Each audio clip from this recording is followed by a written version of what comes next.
And boom, another video complete. I'm actually really happy I got this one out before 2020. It was a bit of a close one, but we finally got it done. Let's celebrate! Oh, this is all we have in the fridge? Guess I'll take this. It's probably alright to drink. Several months later. Oh boy, it's the first day of January. I can't wait to get started on my next video. Well.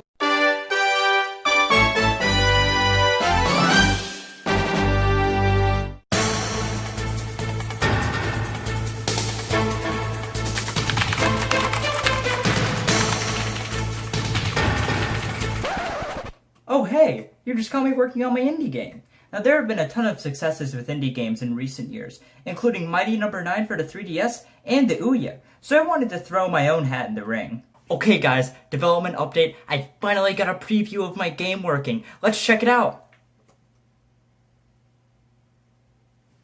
It's a work in progress.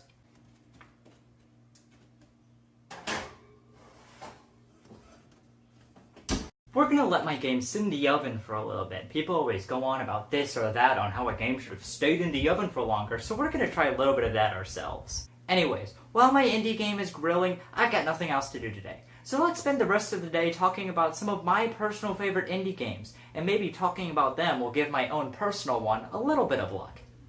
Indie games. Now what's an indie game, you ask? For that, let's check in with my good old friend Wikipedia. That sounds about right. The actual definition of an indie game, going back to my favorite Uncle Wikipedia, is a game typically created by individuals or a smaller development team without the financial support of a large game publisher, in contrast to most AAA games. Now what's an example of an indie game and a AAA game? For an indie game, I would say a pretty good example is Minecraft. And for a good example of a AAA game, I would have to say Minecraft. It makes sense, I swear. There are all kinds of indie games out there, and indie games would be your smaller scale project, like a fun retro-themed 2D platformer, an interesting roguelike card game, and a game where jelly beans commit war crimes to their fellow man. No, I'm not kidding. So without further ado, let's get started, because oh boy, making this video was a huge mountain to climb.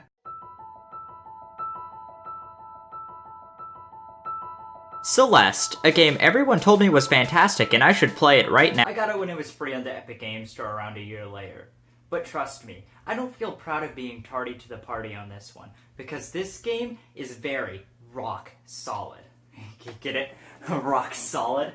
Because a mountain is a landform that rises high above. All puns aside, I think this game is truly phenomenal, and I would even go as far as to say that this is the best 2D platformer I've played in the last couple of years. Now, tons of people like to compare this game to a game called Super Meat Boy, one of the classic examples of a great indie game. I would say that Celeste is just a tier above that game though, starting off with the controls. The controls are so tight and responsive, right up there with, in my opinion, the best controls in any video game, Super Mario Odyssey. My only small complaint is sometimes when I try to dash up and to the left or right, sometimes it just goes up. But that only happened to me once or twice throughout my entire playthrough. Speaking of which, I love this dash. Now dashing isn't unique to this game, not at all, but the way they shape every level and every platforming challenge around it in-game makes it that much better. Learning what direction to dash, timing it, and sometimes having to snag these crystals midair to get a second dash is integral to not dying in this game.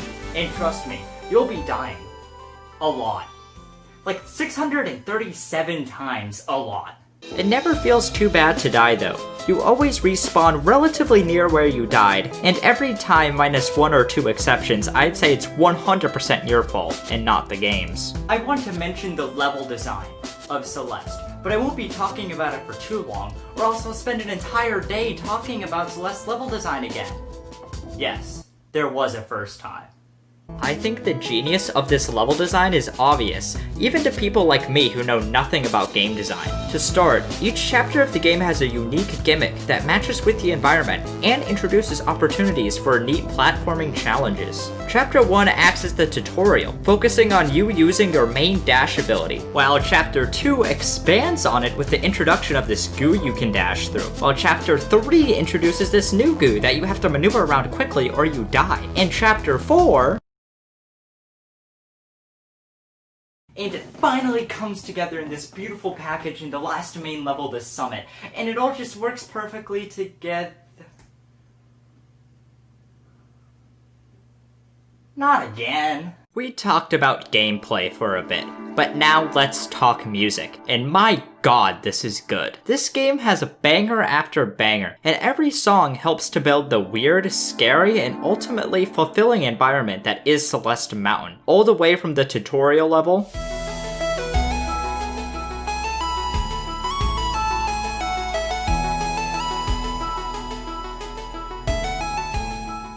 all the way up to the summit,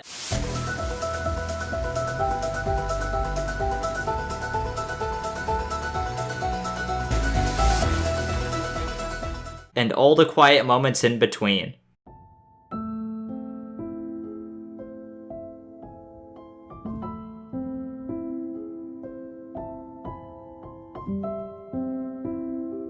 This game delivers. Something that goes right along with the music is the story, and the story they tell with this game and the music is beautiful. I noticed this even though I've never really been the one to care about story in a video game. I grew up playing Mario and Sonic. Do you think I would know a good story in a video game if it slapped me in the face? I loved how they presented the story for this game, and the story is extremely relevant in this time period as well. I don't have the time to write a thesis on why this story is fantastic, and I don't want to spoil anything. So all I'll say is this story just makes you feel. Doesn't make you feel like Spider-Man, doesn't make you feel like Batman, but it just makes you feel exactly what it wants you to feel the whole way through. I could go on and on and on, but you get the gist. Get this game as soon as you can. I promise, you will not regret it. But now that we're done talking about Celeste, let's move on to killing the tower. Wait, that doesn't sound right. I knew that would come in handy one day. Slay the Spire, a game that I definitely think has fallen to the wayside in the past year. Like seriously, I haven't heard anyone talking about this game this year at all, when in my opinion it's only gotten better since it launched in 2019. Now this game is in an interesting genre called the roguelike card game, and let me explain how the game works. Every round you start off with the same 11 cards, and you choose your path via this map. For every monster fight you win, you get a selection of 3 cards, and you pick one to add to your deck. Each card requires a certain amount of energy to use, so you have to strategically decide whether or not you want to try to block incoming damage, or if you just want to wail on them and make them die. Now, I did ask Sun Tzu, you know, that guy. But I never did get a response back from him on his take with all of this. Like, how hard can getting in contact with a 2,515-year-old dude be? Now the cards you get per run through aren't completely random. Each of the different characters have a large set of cards that amplifies their playstyle, and the chances of getting the same exact cards back to back, even on the same character, is extremely low. Each character also has a unique passive and playstyle with the cards they have, and there are definite advantages and disadvantages to each character, but most importantly, they are all viable, and I love that. Slay the Spire's strongest aspect, however, is its replayability. There are so many cards to unlock, so many different enemy types, and there are several bosses you can encounter each floor. I can guarantee you will see at least one new thing every single run through. And this game encourages several playthroughs, because god, this game is hard. Some bosses are just complete and there are some turns that you need to shield, but all you have are attack cards, and the RNG is just super bad. But at least to me, that's what makes the runs where I actually get good cards and I get to the final floor really special. Again,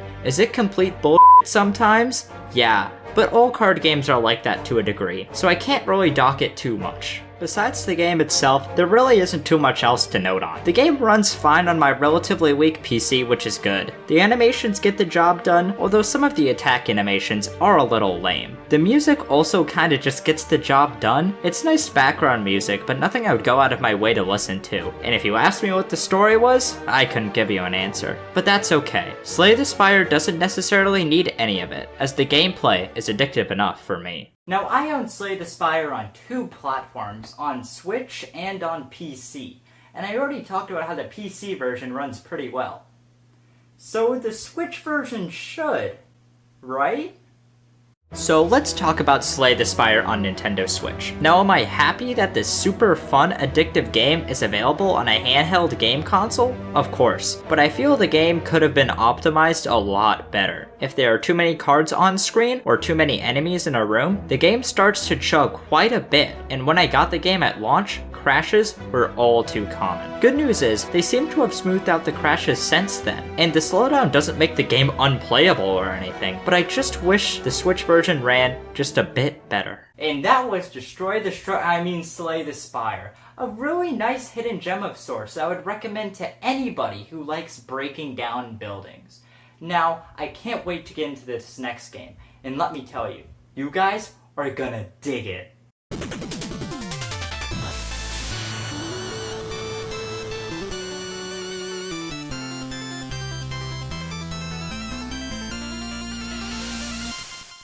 Shovel Knight has been one of the most talked about and most successful crowdfunded games in recent years, and I would definitely say for good reasons.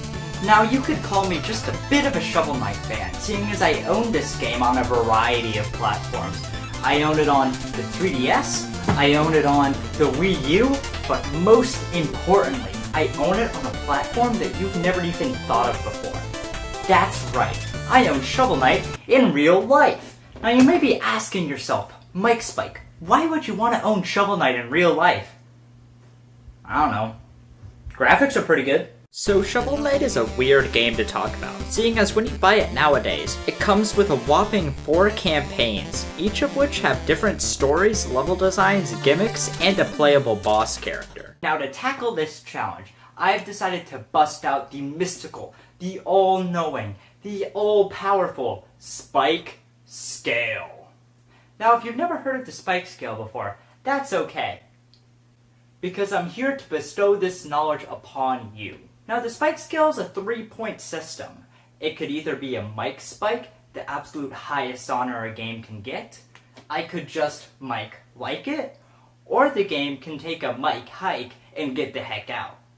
Let's start off with the very first campaign, which used to just be the base game, but now is called Shovel of Hope. In this campaign, you'll play as Shovel Knight, adventuring across the land, taking down the Knights of the Round Table, the Order of No Quarter, in hopes of finding his companion Shield Knight. Now, is this the most revolutionary story since the last Mario game? Not really, but this isn't a game that requires a story by any means. It has an SNES kind of aesthetic that they're going for, and the last time I checked, Bubsy didn't have a story, so this game doesn't need it either. If I had to say one thing that's better than sex, I would have to say Shovel Knight's level design. Now, I know everyone and their mom has said it at this point, but from the very first level, this game exhibits how great the overall level design is. On my list of the sexiest things imaginable, I have tutorial levels that teach you how to play the game without text boxes on top, and below that, I have the Smash Ultimate Special Edition right Joy-Con. After the amazing tutorial level, you get thrown into a world map straight out of Super Mario Bros. 3, and I like this.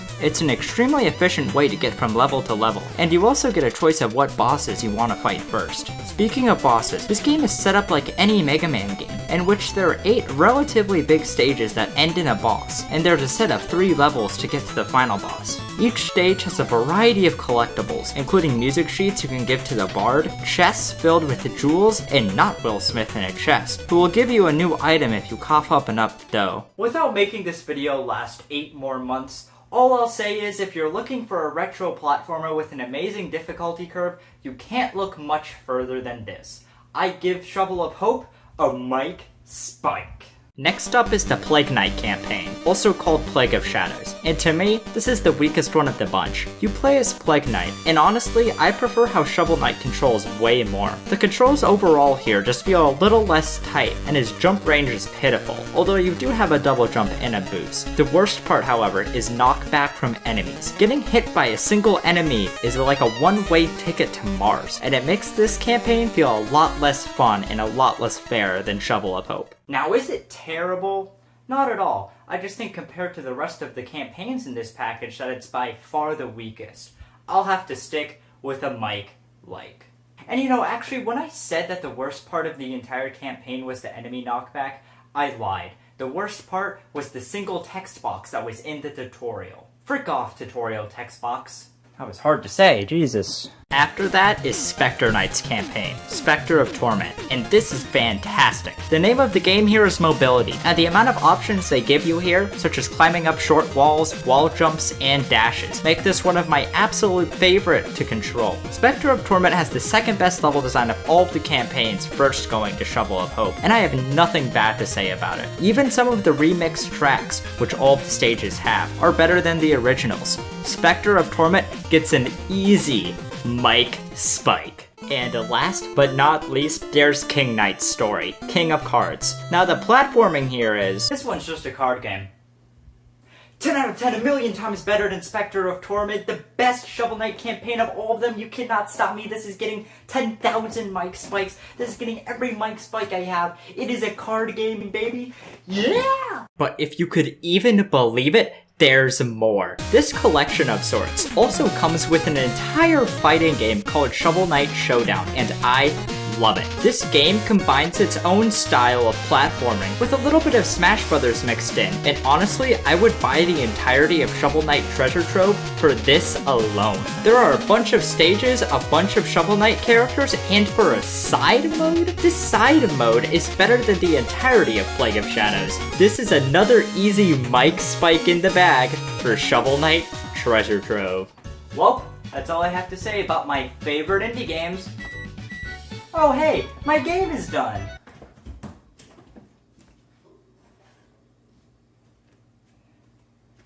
Alright, so we just got my game out of the oven. Let's see what we got. Darn it, that's just a AAA game!